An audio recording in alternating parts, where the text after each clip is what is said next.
Remember those vintage sandwiches no one makes anymore? The ones that ruled mid-century lunch tables? These classics packed wild flavors and fed families for pennies. What tasty secrets are hiding in those forgotten stacks of bread and spread? Olive Nut Sandwich was the kind of lunch that turned a plain midday break into something memorable without costing more than a few coins. Back when cream cheese was a rare treat, people would mix it with chopped green olives and finely crushed pecans until it became a thick, flavorful spread. The salt of the olives gave every bite a briny pop, while the pecans added a faint, earthy crunch. Homemakers in the 1930s and 1940s loved this combination because it stretched a small block of cheese across many sandwiches.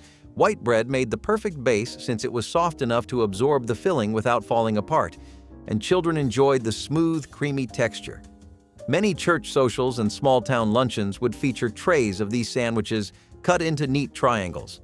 They were easy to make ahead of time and kept well in a simple icebox when refrigeration was limited today.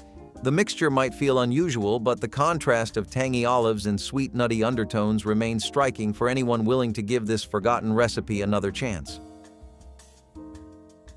Date and walnut tea sandwich brought a gentle sweetness to formal gatherings, where coffee and soft conversation flowed. In equal measure, cooks began by simmering dates until they softened into a thick paste, which they mixed with finely chopped walnuts for a filling that felt both decadent and practical. During the mid-century years, sugar could be expensive, and fruit was a clever way to sweeten bread without adding costly ingredients. Tea rooms and women's clubs served these sandwiches with the crusts removed and the slices cut into delicate shapes that fit neatly on a porcelain plate. The nutty aroma paired beautifully with a hot cup of black tea and gave the impression of luxury. While remaining budget-friendly for homemakers, the mixture could be prepared a day ahead and kept in a cool pantry, which made entertaining far less stressful. Despite its elegance, this sandwich belonged to everyday life as much as it did to special occasions, making it a cherished memory for those who tasted its mellow blend of fruit and nuts. Pineapple cream cheese sandwich was a bright surprise in an era when winter fruit was rare, and often canned families would drain crushed pineapple until it was almost dry, then fold it gently into softened cream cheese to create a light tropical spread when placed between thin slices of crustless bread.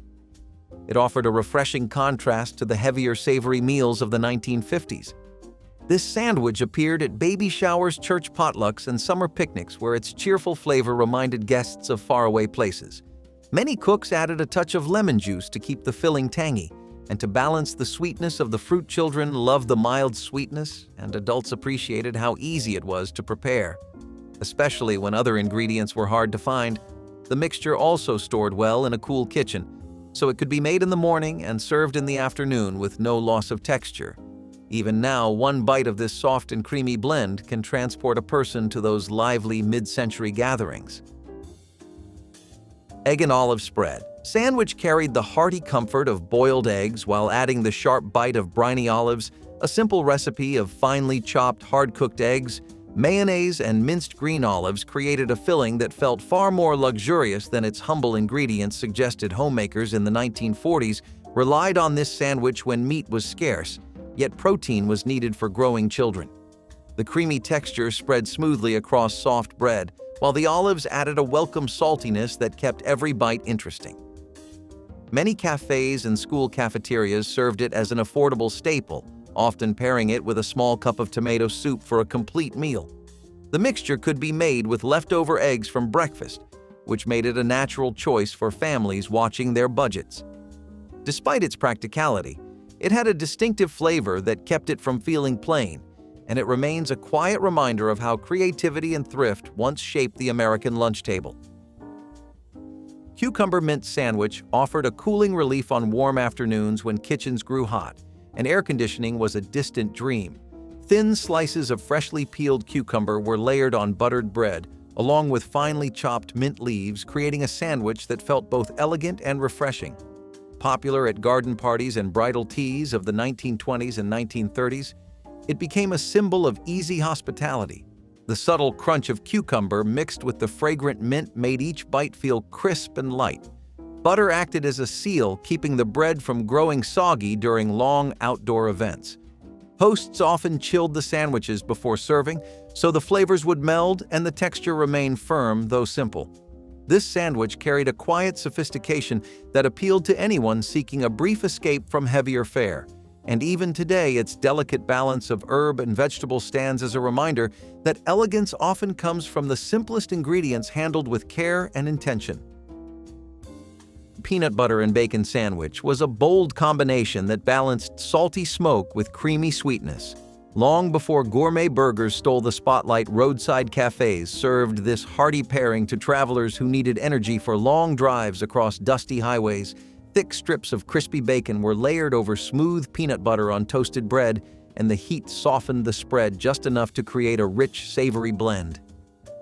Families adopted the recipe during the 1940s when both ingredients were affordable sources of protein and fat, making it a dependable choice for a quick dinner or late-night snack. Soldiers returning from war often requested it as a comforting taste of home, while children loved the mix of flavors that felt like an adventure. In every bite, the sandwich was easy to pack for school lunches and stayed satisfying without refrigeration. Its daring balance of smoky and sweet still surprises modern palates, proving that mid-century cooks were never afraid to push the boundaries of flavor. Hot slaw sandwich turned leftover cabbage into a warm and hearty meal that fit perfectly with the frugal habits of the Great Depression. Families would shred cabbage, onions, and carrots, then cook them down with vinegar, sugar, and a hint of mustard until the mixture became tender and tangy. This hot slaw was piled generously onto buttered buns or thick slices of bread, making a filling dinner when meat was out of reach. The heat of the slaw softened the bread slightly, creating a comforting texture that felt indulgent. Despite its simple ingredients, diners and boarding houses across the Midwest served it as a reliable daily special, while home cooks appreciated how it stretched a small garden harvest into a satisfying supper. Its aroma of sweet and sour cabbage would fill the kitchen and invite everyone to the table long after those lean years ended. The memory of that steaming sandwich lingered as proof that thrift and taste can live side by side. Apple and sharp cheddar sandwich showcased the perfect marriage of sweet fruit and strong cheese, a favorite in New England, where crisp autumn apples were plentiful cooks, sliced tart apples thinly, and layered them with aged cheddar between slices of toasted rye bread. The mild heat of the toast softened the cheese slightly, allowing it to mingle with the juice of the apple for a balanced bite. This sandwich was a lunchtime staple for farmers who needed a meal that traveled well and stayed fresh during long days in the field. Children carried it to school, wrapped in wax paper, while parents enjoyed it with a hot cup of coffee at midday. Its popularity spread beyond the Northeast during the 1950s, when supermarkets made sharp cheddar more widely available even today.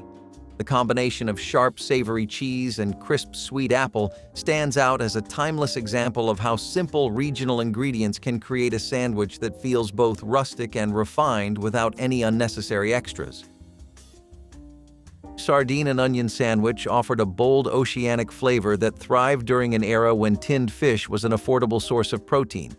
Families opened small cans of sardines packed in oil and layered them over slices of hearty brown bread, adding thin rounds of raw onion for a pungent bite. Coastal communities embraced this sandwich for its convenience, while inland households appreciated the long shelf life of preserved fish. The natural oils soaked into the bread, creating a rich texture that required no additional spread. Fishermen often carried it as a portable meal that could withstand long hours at sea, while factory workers found it a quick and sustaining lunch. Despite its strong aroma, it became a beloved staple in many immigrant neighborhoods where similar flavors were common.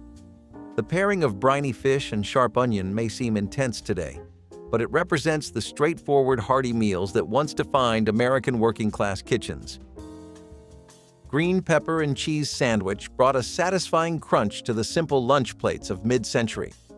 America raw green pepper rings were layered onto slices of buttered bread and topped with a generous spread of sharp cheese. The contrast of crisp vegetables and creamy dairy created a refreshing combination that was both affordable and filling. Families appreciated how garden peppers stayed fresh for days, without refrigeration, making them a dependable choice for school lunches and quick suppers. This sandwich appeared in community cookbooks of the 1940s, where homemakers shared recipes that stretched ingredients during rationing efforts. Farmers enjoyed it during the harvest season when peppers were abundant and inexpensive, while children found the bright color and mild spice exciting. Compared to plainer fare, its straightforward preparation required no cooking, which made it perfect for hot summer evenings, when turning on the stove was unthinkable. Even though it has faded from modern menus, the green pepper and cheese sandwich remains a crisp reminder of resourceful American home cooking. Celery and pimento cream. Sandwich brought a cheerful burst of color to lunch tables across mid-century America, with crisp diced celery folded into soft cream cheese, dotted with vivid red pimentos. For a bite that was both crunchy and creamy in perfect balance, the mild heat of the pimento gave the filling a lively spark, while the celery kept each mouthful refreshing and light. This was a favorite at bridge parties and Sunday luncheons because it could be prepared hours ahead without losing its texture. And it looked beautiful, sliced into neat rectangles on silver trays. Women's magazines of the 1940s promoted it as an elegant yet economical option since both celery and canned pimentos were inexpensive, and widely available hosts loved how the sandwich appealed to children and adults alike, offering a vegetable-forward treat that still felt indulgent. Though it has vanished from most modern menus, the celery and pimento cream sandwich remains a bright reminder of creative home cooking that turned simple produce into something worthy of celebration. Banana and mayo sandwich stood as a Southern classic where ripe bananas met smooth mayonnaise on soft white bread, creating a sweet and tangy combination that puzzled outsiders but delighted generations of families across rural towns. The creamy mayo blended with the natural sugar of the bananas, forming a rich spread that needed no extra seasoning. People enjoyed it chilled for a cooling summer lunch or packed it into lunch boxes for long days in the fields because the ingredients were cheap filling and easy to find during the 1930s and 40s when other fruits were scarce. This sandwich offered a satisfying taste of sweetness with a touch of protein from the mayonnaise. Some cooks added a sprinkle of salt or a dash of lemon juice, but tradition kept it simple. Church picnics and roadside diners both served it proudly, proving that comfort food often lives in the most unexpected pairings, and its nostalgic charm still tempts adventurous eaters today.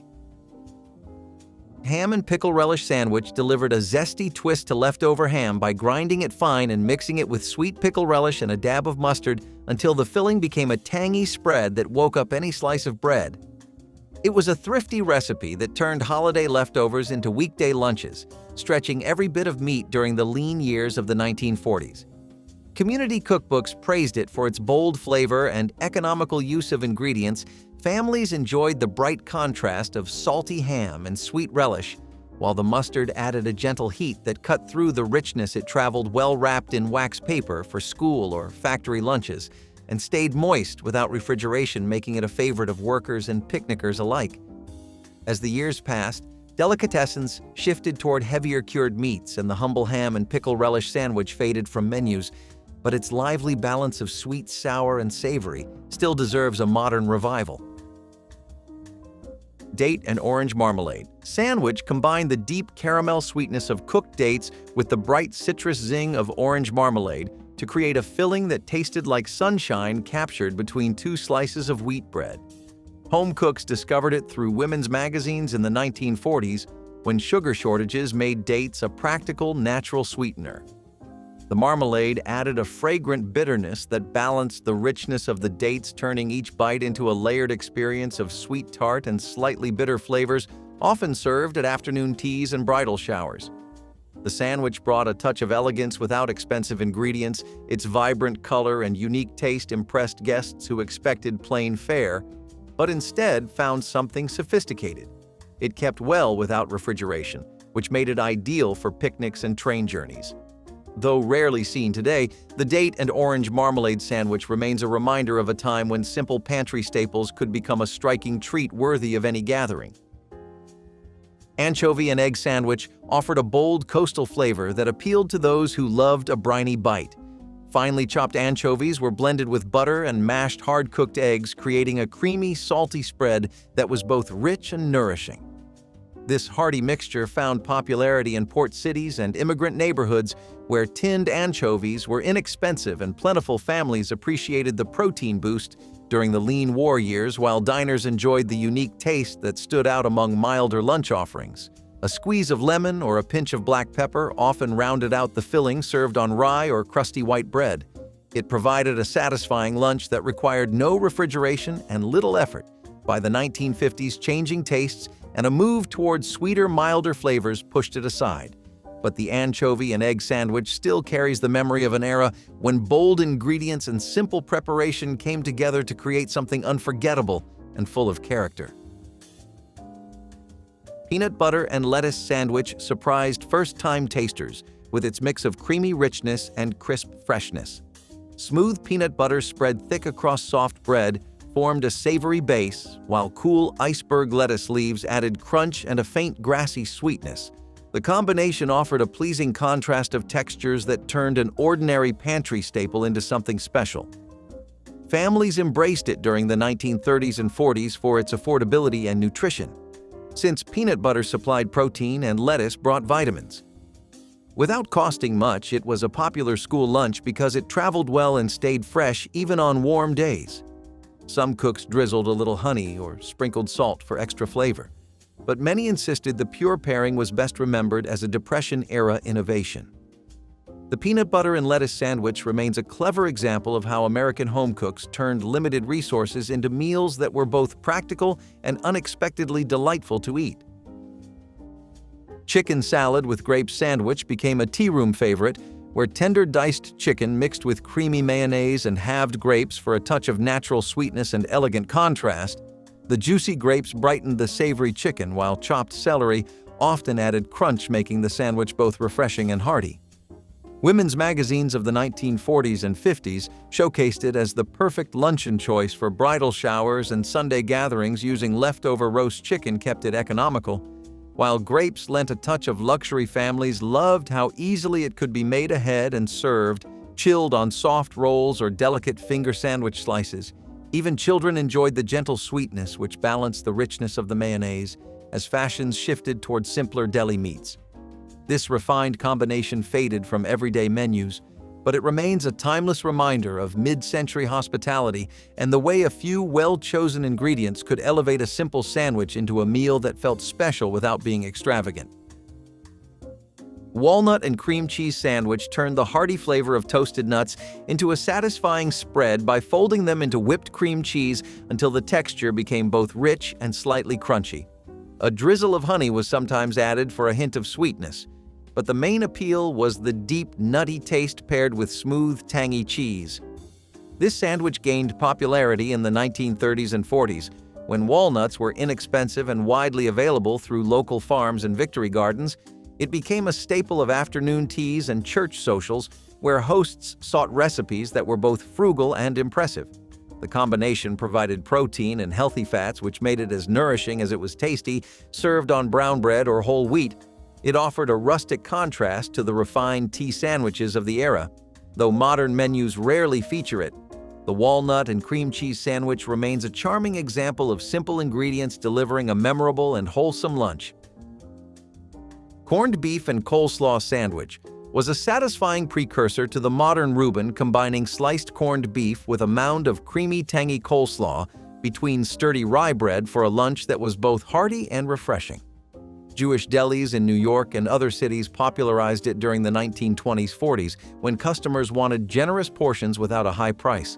The savory saltiness of the beef paired perfectly with the crisp cabbage and light dressing of the slaw, creating a balance that pleased both workers on quick lunch breaks and families seeking an easy dinner. It was less heavy than today's melted cheese versions, but every bit as flavorful, easy to prepare in advance. It held up well for picnics or train journeys, making it a practical choice for travelers over time. The Reuben with Swiss cheese and dressing overshadowed this simpler cousin, but the corned beef and coleslaw sandwich still represents an era of straightforward deli fare that deserves to be remembered and enjoyed again. Orange cream sandwich brought a gentle dessert-like sweetness to the lunch table by blending fresh orange zest and juice with softened cream cheese until the filling became light, fragrant, and smooth spread between thin slices of white bread. It offered a citrus burst that brightened afternoon teas and school lunches alike. Families loved its refreshing flavor during warm weather, and appreciated how quickly it could be prepared using only basic ingredients. Women's magazines of the 1940s praised it as a way to add variety to children's meals without extra cost, while adults enjoyed it as a simple treat.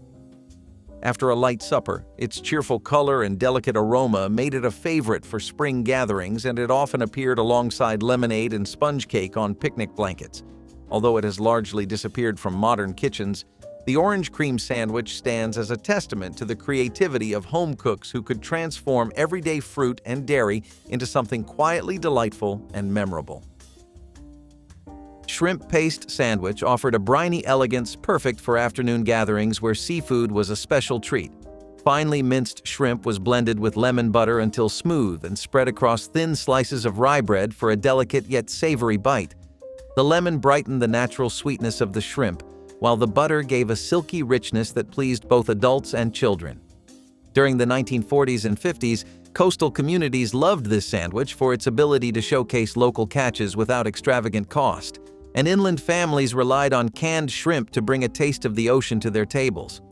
It became a popular starter at tea parties and church socials where guests admired its light texture and subtle flavor. Easy to prepare and quick to serve, it proved that even a small amount of seafood could create something memorable and refined, making the shrimp paste sandwich a forgotten gem worth revisiting today. Peach and cottage cheese sandwich captured the cheerful sweetness of summer with canned peaches mashed gently into creamy cottage cheese for a filling that was both refreshing and satisfying. This mixture was spooned onto soft white bread, sometimes chilled beforehand for extra coolness. On hot days, the mild tang of the cottage cheese balanced the syrupy fruit, creating a flavor that felt indulgent without being heavy. Families discovered this recipe during the 1940s when canned fruit became a pantry staple and cottage cheese was celebrated for its protein content, making the sandwich both economical and nourishing. It was especially popular for picnics and garden lunches because it traveled well and stayed pleasant even without refrigeration. The peach and cottage cheese sandwich remains a sunny reminder of how simple ingredients could brighten a table and bring a taste of warm weather to any meal year-round. Chutney and cheddar sandwich delivered a bold contrast of sweet and sharp flavors by layering thick mango chutney beneath slices of tangy cheddar on crusty bread. The chutney provided a spiced fruitiness that paired beautifully with the deep bite of aged cheese, creating a combination that felt adventurous yet comforting. Mid-century home cooks embraced this sandwich, as imported chutney became more accessible through specialty markets and women's magazines promoted it as an elegant option for luncheons or cocktail hours. It needed no extra garnish and could be served warm or cold. Depending on the occasion, guests were always surprised by how well the bright chutney balanced the dense cheddar, transforming a simple sandwich into something exciting. Though it eventually faded as global flavors became commonplace, the chutney and cheddar sandwich remains a delicious relic of a time when a single exotic jar could elevate an everyday meal. Potato salad sandwich turned yesterday's picnic favorite into today's lunch by spooning creamy leftover potato salad between soft buttered rolls for a quick hearty bite. The chilled salad provided rich flavor and a pleasant texture, while the bread added warmth and softness, making each mouthful both cool and comforting. Families of the 1940s appreciated how it stretched ingredients and prevented waste, especially when meat was scarce and every meal had to be practical. It became a standard feature at potlucks and neighborhood picnics, where hosts sought easy recipes that served a crowd without fuss. Some added a sprinkle of paprika or chopped pickles for extra brightness, but the essence of the sandwich was always thrift and flavor. Even as tastes shifted toward hot deli fare, the potato salad sandwich stands as proof that leftovers can become an entirely new meal with nothing more than fresh bread and a little creativity. Spinach and egg sandwich combined earthy greens with satisfying protein by mixing chopped cooked spinach and diced hard-boiled eggs in a mustard dressing that tied everything together. This nourishing blend offered a mellow bite with a subtle tang, perfect for quick lunches or light suppers. Families embraced it during the rationing years when eggs and garden spinach were affordable staples that delivered essential nutrients without great cost. The sandwich traveled well wrapped in wax paper and remained tasty at room temperature, making it ideal for workers and school children alike. A touch of black pepper or grated onion could be added for extra zest, but many preferred the pure, straightforward flavors that defined home cooking of the 1940s, though modern cafes rarely feature it. The spinach and egg sandwich reflects an era when simple, wholesome ingredients came together to create meals that were as practical as they were flavorful, offering a lesson in timeless kitchen economy. Tomato aspic sandwich brought a dramatic look to the table with bright red gelled tomato slices set carefully on buttered toast triangles. For a combination that was cool, tangy, and visually striking, the savory aspic carried the essence of ripe tomatoes, mixed with a gentle seasoning of celery salt and lemon juice, creating a delicate flavor that surprised first-time tasters popular at mid-century luncheons and cocktail parties. It offered a sophisticated alternative to heavier meats and cheeses, and could be prepared a day ahead to free hosts from last-minute work. Guests admired the jewel-like appearance and refreshing bite, especially during warm weather gatherings. While tomato aspic has mostly disappeared from modern menus, it remains a testament to the creativity of cooks who turned basic vegetable juice and gelatin into a centerpiece sandwich, proving that presentation and taste can be achieved with modest ingredients and a touch of patience. Prune whip sandwich transformed the humble prune into a sweet, airy delight by folding a smooth prune puree into lightly whipped cream before spreading it between thin slices of delicate white bread. The result was a soft filling with a gentle caramel flavor that felt both light and indulgent. Mid-century hostesses served it at afternoon teas and bridal showers, where guests appreciated its unexpected sweetness and refined texture. Prunes were valued during the 1940s for their natural sugar content and long shelf life, making this sandwich both economical and appealing to health-conscious families. A dusting of powdered sugar or a hint of vanilla was sometimes added, but the essential charm lay in the simple combination of fruit and cream. Though forgotten by most modern bakers, the prune whip sandwich remains a charming reminder of a time when creative pairings turned pantry staples into elegant treats fit for even the most graceful gatherings and celebrations. Carrot and raisin sandwich offered a cheerful burst of color and natural sweetness by mixing finely grated carrots with plump raisins in a light mayonnaise dressing. The carrots provided a gentle crunch, while the raisins added juicy pops of flavor, creating a balanced filling that appealed to both children and adults. This sandwich gained popularity in the 1940s and 50s, when root vegetables and dried fruit were easy to store and inexpensive to buy. Community cookbooks praised it for its nutrition and bright appearance, making it a favorite for school lunches and church picnics. Some cooks stirred in a dash of cinnamon or lemon juice for a playful twist, but the classic version remained simple and refreshing. Although it rarely appears on modern menus, the carrot and raisin sandwich proves that a few wholesome ingredients can create a meal that is vibrant, tasty, and surprisingly satisfying even without meat or fancy seasoning to elevate it. Horseradish beet sandwich brought bold flavor and vivid color to the table with shredded beets mixed into a creamy horseradish dressing and spread generously on slices of hearty rye bread.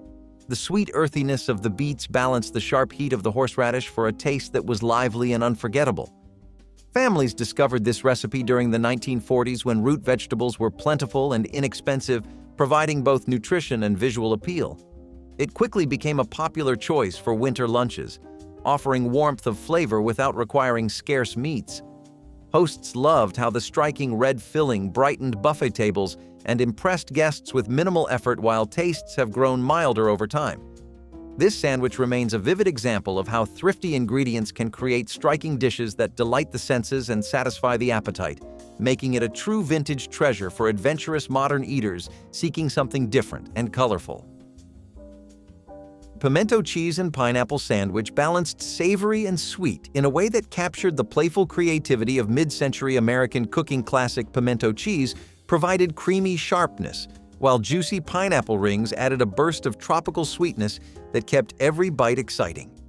The combination might sound surprising, but it was beloved at picnics and bridge clubs, where hosts aimed to impress with unexpected pairings. During the 1950s, canned pineapple was inexpensive and widely available, while pimento cheese remained a Southern staple, making the sandwich affordable and accessible. The tangy cheese melded with the fruit's bright flavor to create a filling that was both hearty and refreshing. Guests remembered its cheerful colors and satisfying mix of textures, long after the plates were cleared. Today, the pimento cheese and pineapple sandwich stands as a delicious reminder that bold flavor contrasts can produce timeless recipes that deserve to be rediscovered and enjoyed once again. Wild rice cake sandwiches with duck were sticky, rich, and deeply satisfying. Meals built near lakes, cooked over fire, and eaten with reverence. The rice was hand-harvested by canoe, soaked and shaped into firm patties, then griddled until crisp on the outside and chewy inside. Duck meat, usually smoked or slow-roasted, went between them. No sauce needed. The fat from the duck seeped into the rice, making each bite earthy, oily, and full of depth. These were celebration foods and everyday lunches rolled into one. The sandwich was portable, delicious, and deeply tied to the rhythms of water and migration. Wild rice still exists, but much of it is cultivated and stripped of its ritual. Duck is a delicacy now, not a staple. Together, they were once food and identity. We have kept the ingredients, but not the reason. Can you taste the difference when you do not know why it mattered? Chicken salad sandwiches were the quiet heroes of the lunchroom, the kind of sandwich that looked unassuming but delivered comfort in every bite. They started with leftover chicken, chopped fine or shredded, then folded into mayonnaise with bits of celery, sometimes a hint of onion, maybe a touch of mustard or dill. It all depended on who made it. Every family had their version. Some were creamy, some were chunky, some were elegant enough for tea parties and school lunch alike. Slapped between slices of white wheat or a buttered roll, chicken salad was never flashy, but it never disappointed. It felt like home, like Sundays turned into Mondays. It was cold, clean, and quietly satisfying. Kids who got a chicken salad sandwich in their lunchbox were either praised or pitied, depending on who you asked, but they always remembered it. Today, chicken salad has migrated to cafe menus and plastic deli containers far from its humble homemade origins. The Manwich sandwich is what happens when you need dinner in 10 minutes and your pantry has exactly 2 ingredients, a can of Manwich sauce and a pound of ground beef. It's the store-bought shortcut to a sloppy Joe, soaked in sweet, tangy tomato sauce and ready to heap on a hamburger bun. No chopping, no spice rack, no slow simmer, just brown the beef, pour the can, and you're done.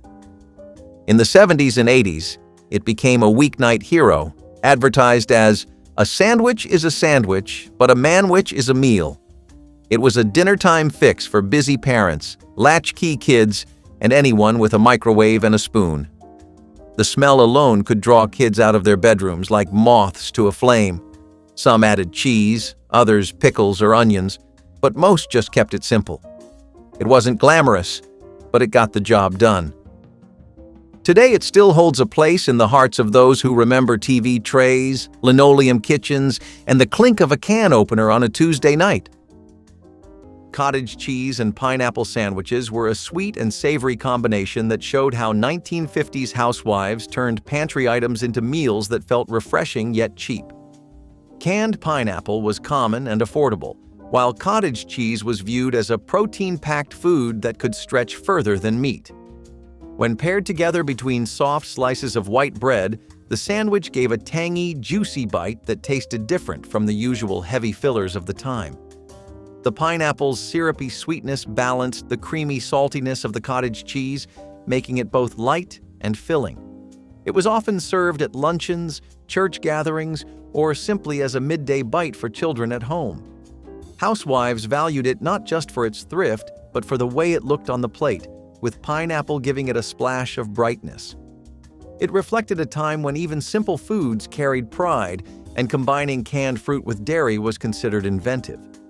Today it may sound strange, but in the 1950s it was seen as clever and satisfying, and for many families it provided comfort without stretching the grocery bill too far.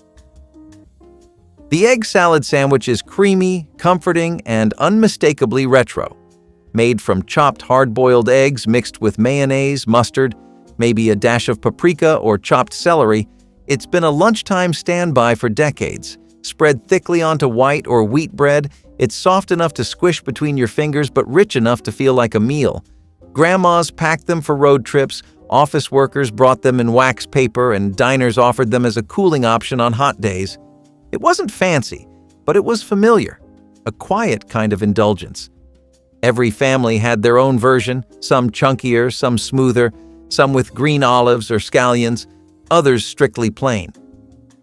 There's something nostalgic about the way it smells when you unwrap it, and the way the bread sticks just a little to the roof of your mouth. The egg salad sandwich never tried to compete with cold cuts. It just showed up, creamy and loyal, ready to carry you through till dinner. Peanut butter and marshmallow sandwiches were sticky, chewy, and completely chaotic in the best way. Unlike the Fluffernutter, which used smooth marshmallow creme, this version went old school, layering whole marshmallows right onto the peanut butter. The result was messier, thicker, and somehow more exciting. As you bit down, the marshmallows gave a stretch, and the peanut butter clung to everything: your teeth, the roof of your mouth, your fingers. It was the kind of sandwich that slowed you down, made you chew carefully, and left sweet residue in the corners of your smile. Some kids toasted it, watching the marshmallows melt into gooey bliss.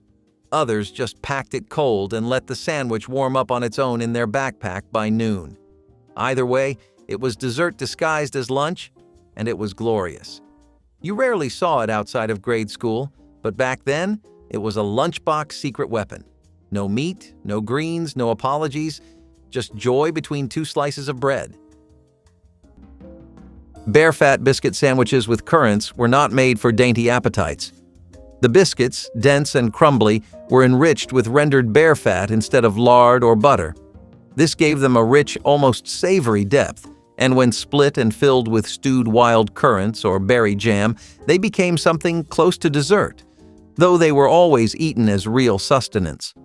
Bear fat was prized not just for its high energy, but also for its medicinal and preservative properties. Currants provided vitamin C and a tart brightness that cut through the heavy fat. These sandwiches were eaten in colder climates, often during hunting expeditions or seasonal migrations. They traveled well and tasted even better after a day's work. Today, bear fat is nearly extinct from the pantry, seen more as a novelty than a necessity. But these sandwiches once carried people through winters and wilderness both. The chow mein sandwich was chaos held together by two buns, and somehow it worked. Born in southeastern Massachusetts, this Frankenstein creation placed a mound of crispy chow mein noodles smothered in thick brown gravy between two hamburger buns.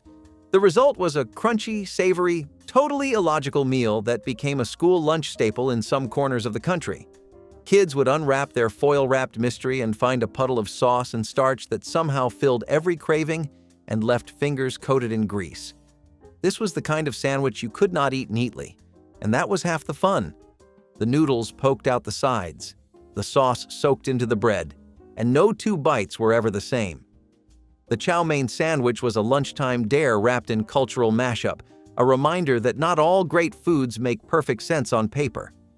Over time, regional oddities like this one gave way to standardization. One bite, and you were somewhere between comfort food and total confusion, and somehow that felt exactly right. The hot brown was what you made when you had leftovers and a little bit of pride. Open-faced, built on a thick slice of toast, then loaded with turkey and bacon. But what made it special was the Mornay sauce, a rich, cheesy bechamel poured over the top and broiled until it bubbled and browned. It came out of Louisville, Kentucky from the Brown Hotel, but it made its way to family tables when there was turkey to use up and dads wanted something more than a cold sandwich. It was warm. It was indulgent. And it felt like dinner, even if it was built from scraps. Some versions added tomato slices, some skipped the broiler. But the essence stayed: meat, cheese, bread, and heat. Working men who came home hungry could make one in 10 minutes. It was not pretty, it did not stack well, but it hit the spot and filled the plate. Sometimes that was all you asked of a meal. Powdered milk spread sandwiches reflected the struggles of homes that relied on powdered milk as a staple during lean years. Housewives would reconstitute the powder with water, stir in sugar or syrup, and create a sweet paste that could be spread onto bread. It was not glamorous, but it was filling and provided children with energy when other options were scarce. Powdered milk was cheaper than fresh milk and lasted longer in the pantry, making it a dependable ingredient. The spread was creamy, lightly sweet, and easy to prepare, though it never replaced the taste of real butter or cheese. For families with little money, it was better than going without. Children often saw it as a treat because of the added sweetness, while mothers saw it as survival. This sandwich carried the memory of thrift and resilience, showing how much homemakers relied on creativity to keep everyone fed. Powdered milk spread sandwiches have been forgotten, but they remain a quiet testament to making do with very little. The cheese and pickle sandwich is one of those odd combinations that divides people at the very first bite. On one side of the bread, you've got sharp cheddar or American cheese. On the other, sliced dill pickles or even sweet bread and butter chips. It's a collision of creamy and tangy, savory and sour. Some folks butter the bread, some toast it, others eat it plain and cold. But the core idea remains the same. It's a sandwich that feels retro in the best way, like something you'd find packed in wax paper alongside a thermos of milk. It's humble but bold, weird but strangely addictive. Born from the era of rationing and refrigerator scrounging, it was perfect for meatless lunches or quick snacks when the deli drawer was bare, and somehow it always worked, especially if the cheese was sharp enough to bite back. Today, it lives on in lunchboxes, late-night cravings, and memories of brown bag field trips. It might not be everyone's favorite, but for those who get it, there's nothing else quite like it. Liverwurst sandwiches were bold. You knew it the moment someone unwrapped one across the table. That unmistakable scent, rich and meaty, mixed with sharp mustard or sliced onions, hit like a wave. The sandwich itself was unapologetically old school, usually served on rye or pumpernickel bread, often from a family who still shopped at the neighborhood butcher. Liverwurst was spreadable sausage, soft but full of iron and flavor, and it had no intention of going unnoticed. It was the sandwich your grandpa swore by, the one your parents either embraced or exiled. And for kids, it was a gamble, either a lunchroom legend or a quick trade for something with peanut butter. But for those who loved it, liverwurst was gold. It was hearty. It was grown up. It was tradition sliced thick and pressed between slices of something dark and sturdy. Liverwurst never begged for your approval. It knew it was not for everyone. Today, you hardly see it outside specialty stores and deli counters. But for a time, it was part of the rotation. Loved by few, remembered by all. Prairie chicken was once so common on the plains that people barely looked twice when it landed on their plate. These days, you'd be lucky to spot one outside a conservation area. But back then, its lean, almost pheasant-like meat was a staple for hunters and homesteaders. Sandwiches were built around it, typically layered inside a dense cornbread pocket with spicy mustard leaves gathered from nearby fields. The cornbread wasn't the sweet version we know today either. It was rough, baked in cast iron or even directly over coals. The mustard leaves added bite and helped cut through the meat's earthiness. Sometimes wild onions or a dab of rendered fat made their way into the mix. It was a sandwich built from necessity but remembered with pride. A true frontier meal that's all but vanished in modern kitchens. Except maybe in memory. Peanut butter and pickle sandwiches were the lunchbox legends nobody admits to loving, but many still secretly miss.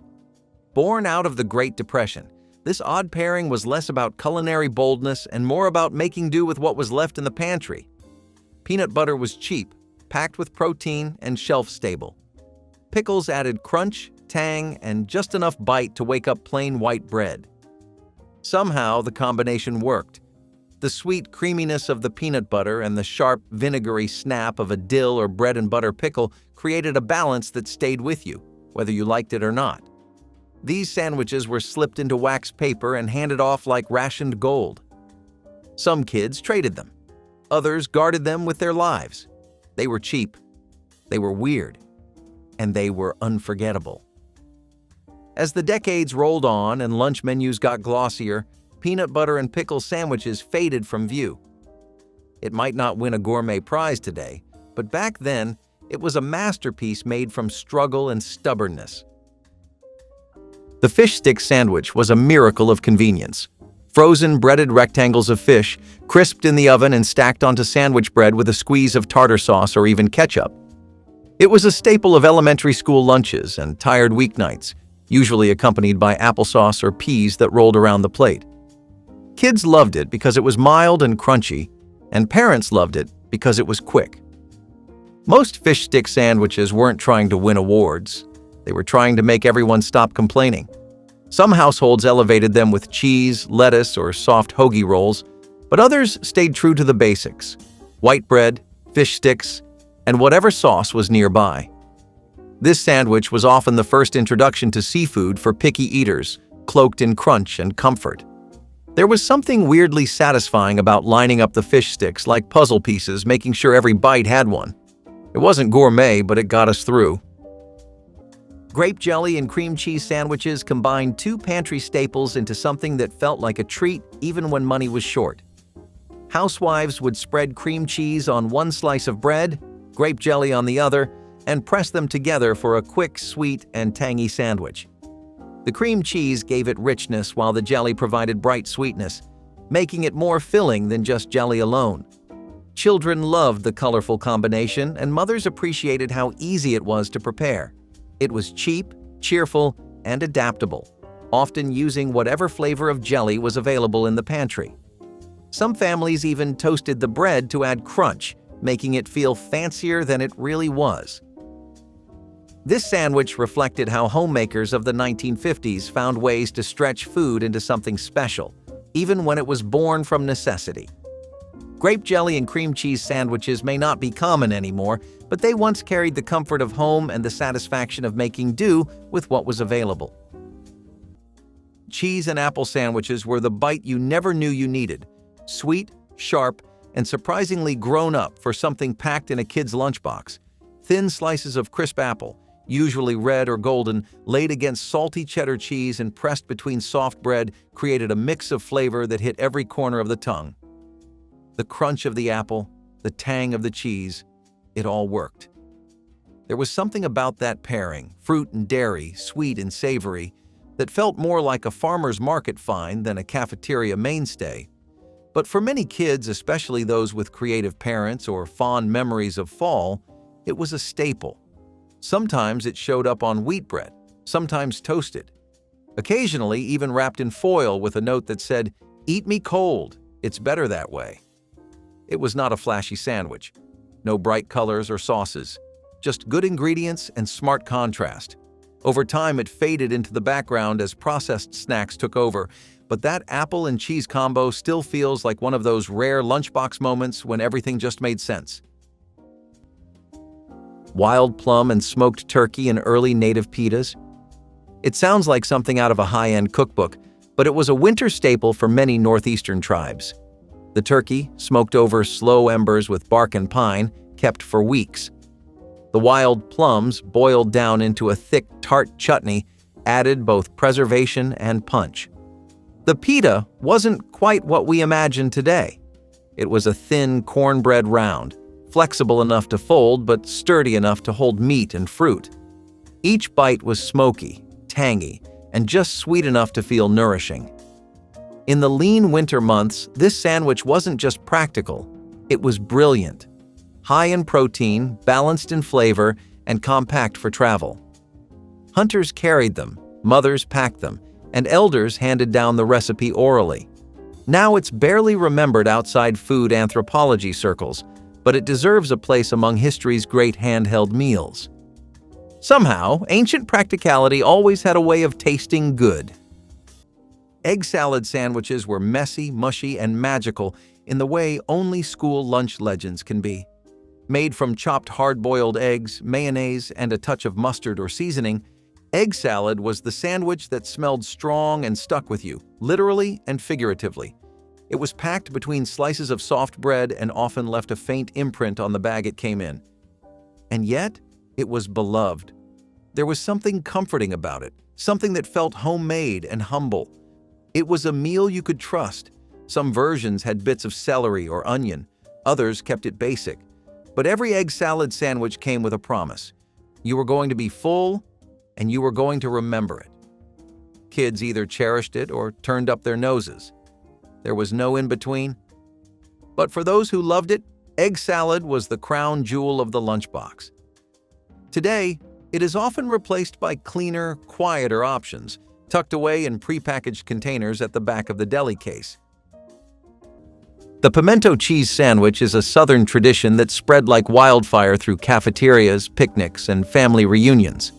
The filling, a creamy, tangy blend of shredded cheese, mayonnaise, and diced pimentos, was made by the bowlful and kept in the fridge for whenever company came over. On soft white bread, it was the perfect blend of smooth and savory, with a little kick if you added pepper or hot sauce. Some versions came grilled, others were left cold, served with chips or sweet tea on the side. At its heart, it was an inexpensive way to feel fancy. Somewhere between a spread and a dip, it clung to its bread like glue, and nobody minded. For many, it tastes like church potlucks, backyard folding tables, and long afternoons under the fan. In certain households, it wasn't just a sandwich, it was a rite of passage, handed down in recipes scribbled on index cards with mayonnaise stains. You don't just eat a pimento cheese sandwich, you remember it. Hash brown sandwiches were a hearty, filling option for families who needed something substantial without spending on meat. Housewives would grate potatoes, fry them in a skillet until golden and crisp, then press them between slices of buttered bread. The result was carb on carb, heavy and satisfying, especially after a long day of labor. The sandwich was warm, greasy, and comforting, often eaten for breakfast or as a quick lunch. It had the same appeal as fried potato cakes but was easier to carry and served as finger food for children. The potatoes provided energy while the bread stretched the portion further. Sometimes onions were grated into the potatoes for extra flavor, but even without them, the hash brown sandwich was a reliable filler. It reflected the ingenuity of families who could take one cheap staple and turn it into something more than the sum of its parts. Though it may sound excessive today, in the 1950s this was simply practical cooking. Hash brown sandwiches were proof that even humble ingredients could create something hearty. Smoked trout cornbread sandwiches were the Northern traveler's treasure. Smoked flaked fish folded into thick slices of cornmeal bread packed tight for the road. It was not fancy, but it was powerful. Tribes along cold lakes and mountain rivers smoked their fish until it could last for weeks, then sandwiched it between pan-fried or stone-baked cornbread slabs. The result was portable, rich in protein, and layered with smoke and earth. A bite of this and you got the forest, the stream, and the campfire in one go. The sandwich was eaten on horseback, in canoes, or tucked in bark pouches during hunting treks. The trout, pink and oily, often mixed with herbs or wild onions. The cornbread was dense and hearty, able to hold its shape for days without crumbling. Today, these sandwiches are nearly extinct, replaced by crackers and canned spreads that barely hint at what used to be. The trout is still there, and so is the cornmeal, but the memory of pressing them together in survival and ceremony has faded. What was once instinctual is now sold separately at specialty food stores. Do we even know what we lost when the smoke stopped rising from those riverside camps? Fried bologna sandwiches were the working-class answer to gourmet, cheap, greasy, and absolutely perfect.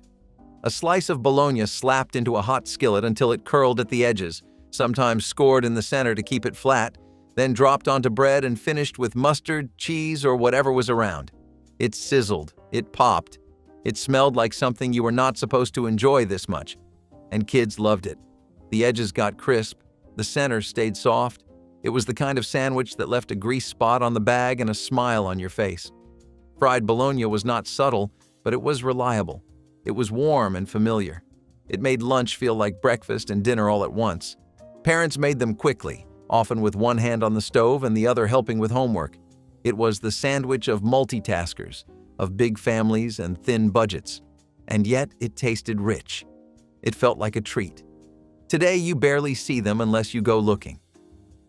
But for those who grew up on it, fried bologna was not just food. It was a full sensory memory wrapped in white bread. Bacon skin sandwiches were born from the insistence that no part of the animal should ever go to waste. The leftover rind, often trimmed from bacon before cooking, was fried until crisp and then layered between slices of bread.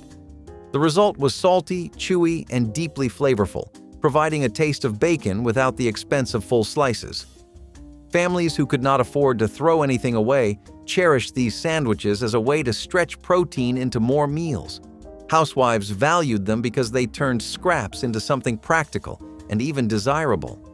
Children often enjoyed the crunch, while adults appreciated the smoky richness that still lingered in the rind. Bacon skin sandwiches carried pride because they showed how far thrift could go in making sure nothing edible was discarded. In the 1950s, it was about survival as much as flavor, and even the smallest bits of meat were transformed into a meal. This sandwich is rarely remembered today, but for many families, it was a lifeline. The McDLT was a burger with a gimmick that actually worked. McDonald's served it in a special two-sided foam container. One half had the hot patty and bottom bun. The other half had lettuce, tomato, cheese, pickles, and the top bun. The point was to keep the hot side hot and the cool side cool. You had to assemble it yourself. It felt fancy. It felt fun. You would peel back that lid like you were opening something futuristic. A burger with a strategy. The lettuce was still crisp. The tomato was not wilted. The burger was steaming.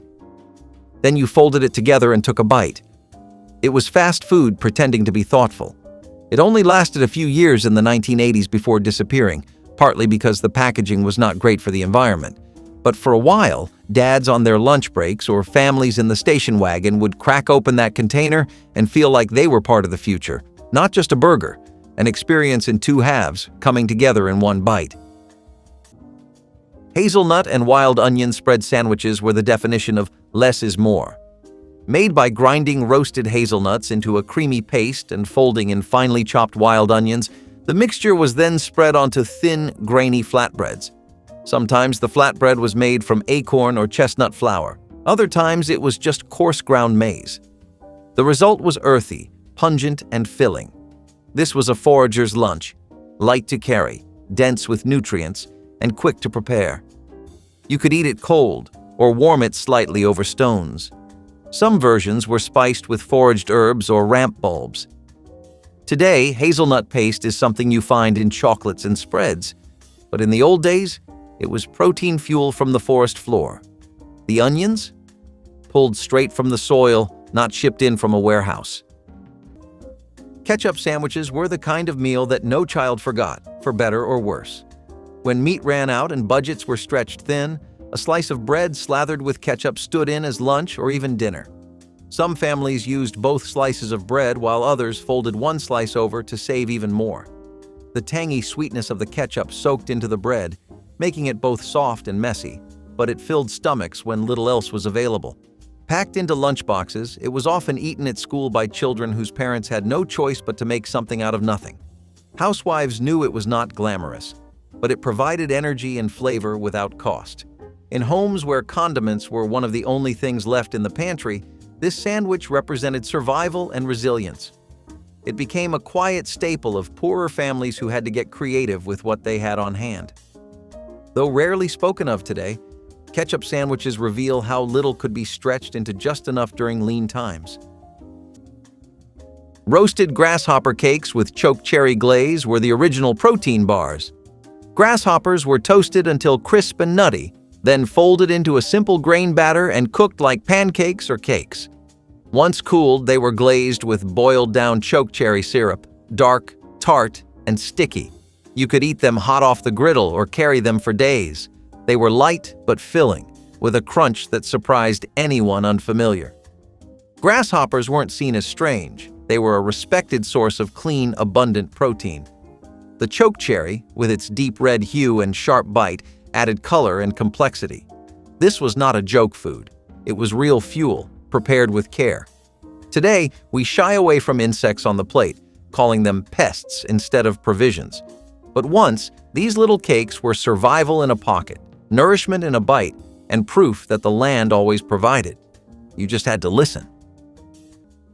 Cucumber sandwiches were delicate little reminders that even the school lunch table had room for refinement. Slices of cucumber, thin, chilled, often peeled, rested on buttered bread, sometimes layered with cream cheese or a dash of dill. The bread was soft, sometimes crustless, sometimes rye. It was like a tea party had wandered into the cafeteria. Cucumber sandwiches were quiet, crisp and cooling, refreshing in a world of meat and mustard. They did not make a mess. They did not leave a smell. But they stood out, precisely because they did not try to. These sandwiches were usually packed by someone who believed in manners, napkins, and balance. They were for the kid with the neat lunchbox, the thermos that never leaked, and the sandwiches that never squished. But they were not boring. Today, they are mostly seen at brunches or fancy luncheons, but back then, they were a gentle rebellion against the chaos of the cafeteria tray. Tomato sandwiches were summer captured between slices of white bread, simple and sublime. Nothing more than fresh, juicy tomato slices, a generous smear of mayonnaise, and a sprinkle of salt and pepper. That was it. But somehow, it was everything.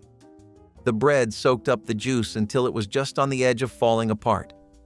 The mayo added richness. The salt made the tomato sing. And when you bit into it, it felt like sunshine. These sandwiches were often packed right after a backyard harvest or a trip to the local farmer's stand. They were the definition of seasonal eating. No heating, no meat, just freshness layered onto something soft and humble. Kids either loved the tomato sandwich or hated it. There was no in between. But for those who did love it, nothing else would do. The sandwich tasted like summer break, like porch swings and cicadas, like sitting in class and counting down the days until school let out. Tomato sandwiches came and went with the season, and when they left, you missed them. You remembered how something so simple could somehow be so full. Tell us which vintage sandwich you would try first. Hit like if you're hungry for more and subscribe to keep these forgotten flavors alive.